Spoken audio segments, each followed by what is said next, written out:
Welcome to MMA 24/7. Always excited to talk about MMA anytime, any day.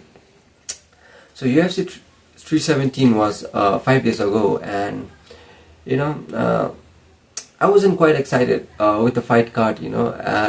As I felt like, according to International Fight Week standard, it wasn't that great of a card. But to be honest, it surprised me. I was amazed with all the fight that went. From the prelims to the main card. And of course, Joshua Vine versus Brandon Royval fight was a treat for us, for every MMA fan. And the main, of course, hats off to Pantoja, to defending again, fourth time, and I think Van versus Pantoja is gonna be great fight. So what I'm not here, but even though I would rate 10 on 10, the fight was every fight was 10 on 10. But I'm not here to talk about UFC 317, to do the recap of UFC 317. What I'm here to talk about is Ilia topuria. His knockout, the new double champ. The new topuria, the new lightweight champion. I feel like that guy's blessed, man. He's been blessed by God. The gods, the way he has rose from, let's just say, from the contender to being a new star of a UFC. I mean, UFC always have news. There are many stars like Potan, but Makachev. But I think currently Topuria's fan base is growing so much, man, so much, bro. It's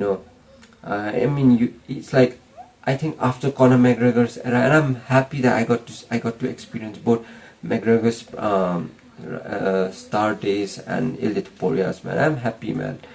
I think he's gonna do much better than McGregor, man. Becoming a double champ at the same age. It's like a deja vu thing, It had to happen, defeating back-to-back legends, and of course my favorite fighters. But again, you can't take that away from him. The way he fights, the way he stands out, I have seen many fighters who stood out, but Topuria is something different, man, and that's why I took time today, and I wanted to talk about him. I wanted to see his fight again.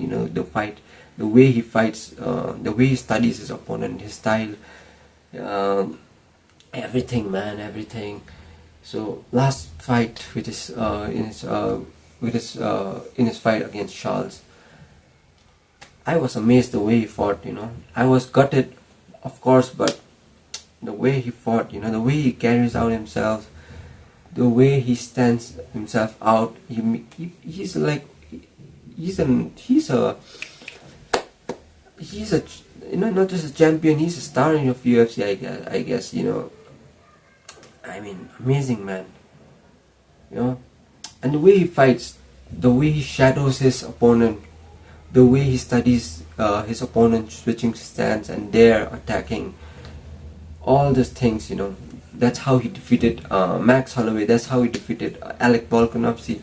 And you know what? I just want to see Ilia's fight one more time, man. As a fan,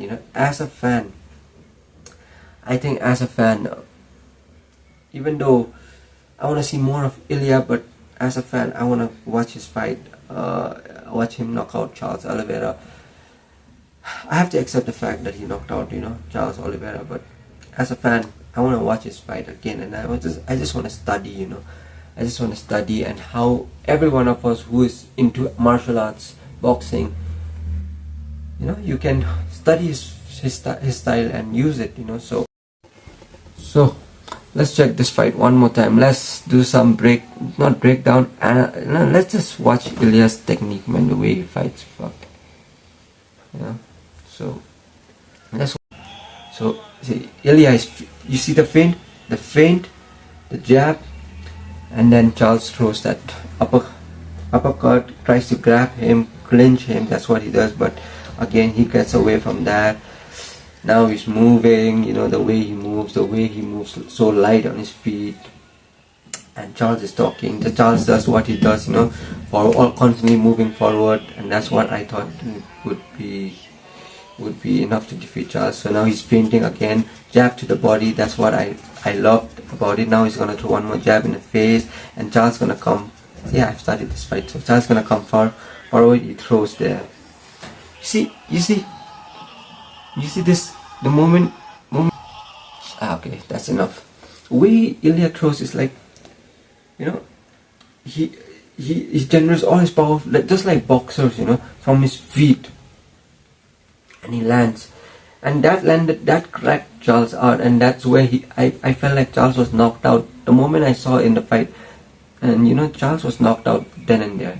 That second, that hook was not needed. The third, the right, the left hook was not needed. Sorry.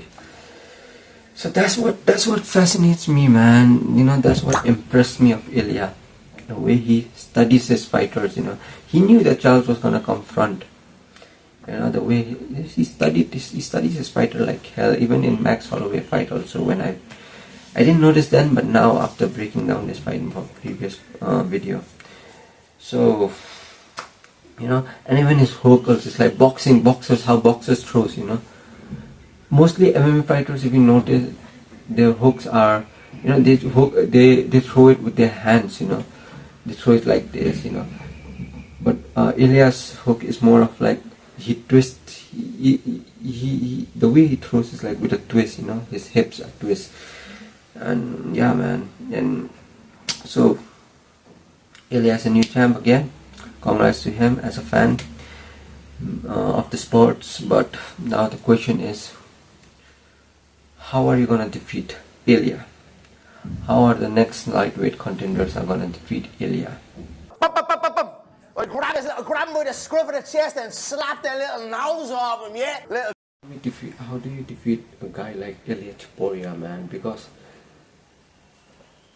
you in UFC there are many contenders with different style, different techniques. Charles was a good jiu-jitsu fighter. Arman is next, probably has a good wrestling, Paddy is next, Justin Gaethje is next. They are contenders. That's not the problem. But the problem with Ilya is his hands, man. His hands. After how he knocked Charles out, I have no doubt, believing in his hands, that his hands can knock anyone out. Obviously, as a fan, we all wanted Islam versus Ilya. Now, I still believe Islam wins. I still believe that, But now, looking at how he defeated Charles, how he knocked out Charles, taking that as a consideration, I wouldn't. How do you say that? I wouldn't be surprised if the fight, if Islam and Ilya had fought, and if the fight was instant, on the feet, and I wouldn't have been surprised if Ilya had knocked Islam out, because Ilya his hands are so powerful, and not just powerful with technique. So that's the problem. How are you gonna defeat? All jokes aside, but how are you gonna defeat a guy like Ilya? Because Arman has a good wrestling, but we also, how Ilya did against Charles in the ground also. So that's the problem, right? That's the problem, because Arman's wrestling is good, the technique is good, and Arman's probably gonna be the toughest. That's what I feel, toughest contender for Ilya right now, other than Paddy and Justin Gaethje. Because with Paddy and Justin Gaethje, even with Justin Gaethje, is strong. He has the power, and Paddy somehow he finds a way to win. We all saw against Michael Chandler. We all counted Paddy out, but he won. He's a rising star. But who is there? Gamrot is there with good wrestling, but let's not count Ilya out with his wrestling, man. So I feel like Ilya is gonna be a problem for lightweight as a champion, So I don't see, and of course, saying, never say never. Ilya, it's not that Ilya cannot be beaten. At one point, every fighter that I've noticed gets beaten, be it Conor McGregor. You see a fighter who, somehow they think they're unbeatable, you feel like nobody's gonna defeat them. But they come someone who defeats them, we didn't get to see with Khabib, but